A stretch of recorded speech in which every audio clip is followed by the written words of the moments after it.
हमारे बैंक में बड़ी भीड़ थी भाई, परेशान हो जाते हैं। पेंशन लेने में तो पूरा का पूरा दिन ही खराब हो जाता है। अरे इसमें से 2000 रुपये निकाल करके मैं अपनी बिटिया के लिए रख ले रहा हूँ,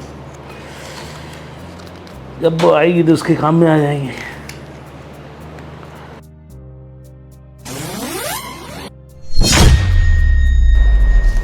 बाबूजी, पेंशन ले आए आप? हाँ बेटा। लाइए फिर दीजिए।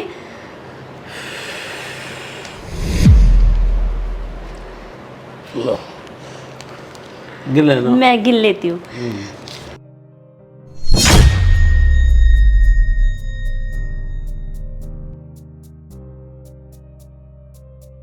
बाबूजी, इसमें तो 2000 रुपये कम है। हाँ बेटा, वो 2000 रुपये मैंने रख लिए थे, वो मेरी बेटी आती है ना कभी कभार मंजू, उसके लिए। क्या बाबूजी, आपको क्या लगता है कि हम मंजू दीदी के लिए कुछ भी नहीं करते? अरे वो हर बार आती है ना तो मैं उनको कपड़े और मिठाइयाँ गिफ्ट करती हूँ, और इस बार भी मैं उन्हें कुछ ना कुछ दे ही दूंगी। आप टेंशन मत लीजिए। लाइए, वो 2000 रुपये भी मुझे दे दीजिए। अरे लाइए लाइए, ज़्यादा सोचिए मत। वो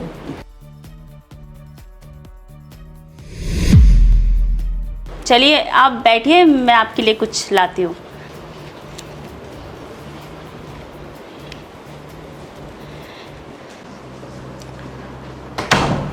आयुष, हाँ। बाजार जा रहे हो क्या? हाँ, क्या हुआ? बेटा वो मेरी शुगर की दवाइयाँ ख़त्म हो गई थी, ज़रा बाजार से ये लेते आना। ठीक है, मैं ले आऊँगा। रुकिए, क्या ले आएंगे? अरे वो बाबूजी की शुगर की दवाइयाँ ख़त्म हो गई हैं तो मैं लेते आऊँगा बाज़ार से। ये मुझे दीजिए, और कोई ज़रूरत नहीं है दवाइयाँ लाने की। आप अपने जिस काम के लिए जा रहे थे ना, पहले आप वो काम करिए अपना। और बाबूजी, आप हर वक्त दवाइयाँ ही मंगाते रहते हैं। कितनी दवाइयाँ मंगाएंगे आप? जब देखो फिजूल के खर्चे करवाते रहते हैं। पैसे क्या पेड़ पर उगते हैं? और शुगर कंट्रोल करने के लिए ना आपको पहले ये मीठा खाना बंद करना पड़ेगा। आप परहेज तो बिल्कुल करते नहीं है। आपको दिन में 5 बार चाय चाहिए, वो भी चीनी डाल के। और दही, खाने के बाद दही लेते हैं, उसमें भी आपको चीनी चाहिए। पहले आप अपना मीठा खाना तो कंट्रोल कीजिए, फालतू में दवाइयाँ इतनी खाते रहते हैं। पर बेटा, अरे बाबूजी क्या पर? सही तो कह रही है वो, आप भी कंट्रोल करो ना मीठे खाने में। चलो जा रहा हूँ मैं बाजार। ठीक है, आप जाइए। दवाइयाँ मंगाएंगे।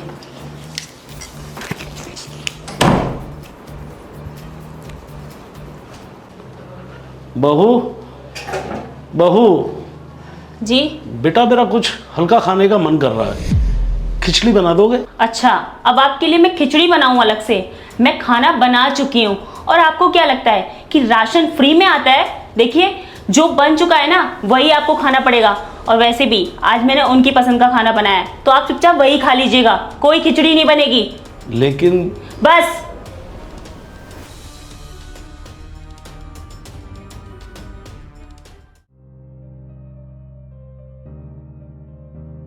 बाबूजी, ये कौन है और आप क्या कर रहे हैं? ये बेटा वकील साहब है, और ये अपनी सारी प्रॉपर्टी मैं गरीबों के लिए डोनेट कर रहा हूँ। अरे बाबूजी, आप क्या बात कर रहे हैं? अब ये डोनेट तो करनी ही पड़ेगी ना। ऐसा क्या हो गया? और आप ऐसे कैसे कर सकते हैं? अरे वकील साहब, आप बताइए ना, मैं इनका वारिस हूँ भाई, इस हकदार हूँ इस ज़मीन जायदाद का। अब मैं आपके फैमिली मैटर में तो कुछ बोल नहीं सकता। हो सकता है आप लोग इनका ख्याल नहीं रखते हो, या ये आपकी किसी बात से परेशान हो। अरे वकील साहब, आप क्या बात कर रहे हैं? आप ऐसे कैसे कह सकते हैं कि हम उनका ख्याल नहीं रखते? अरे हम तो उनका बहुत ख्याल रखते हैं। बाबूजी आप बताइए ना। हाँ वकील साहब, ये हमारे साहबजादे हैं, ये हमारा बहुत ही ज़्यादा ख्याल रखते हैं। हमारी दवाइयाँ तो इनको फिजूल खर्च लगती हैं।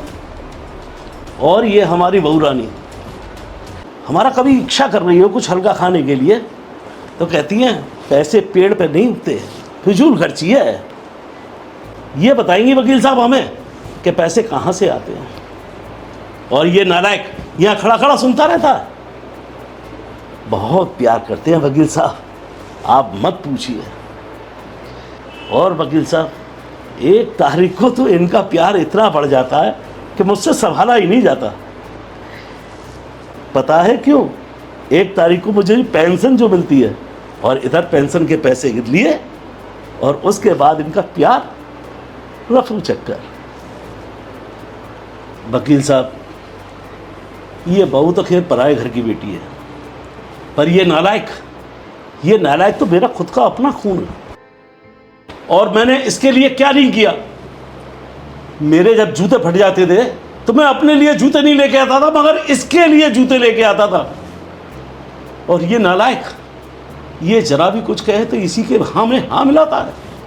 मेरा कितना दिल दुखता है वकील साहब, ये मैं ही जानता हूँ। इसको पढ़ाने के लिए अच्छे से अच्छे स्कूल में भेजा, कभी फीस की चिंता नहीं की वकील साहब। मैंने अपने लिए खाने के लिए नहीं सोचा, परंतु इसके लिए कोई कमी नहीं रहने दी। और इसका नतीजा ये निकला कि आज इसके ऊपर मैं बोझ हो गया। बस वकील साहब, अब जो होना था वो हो चुका। मैंने ये वसीयत साइड कर दी है, अब आप इसे ले जाइए, बहुत हो चुका।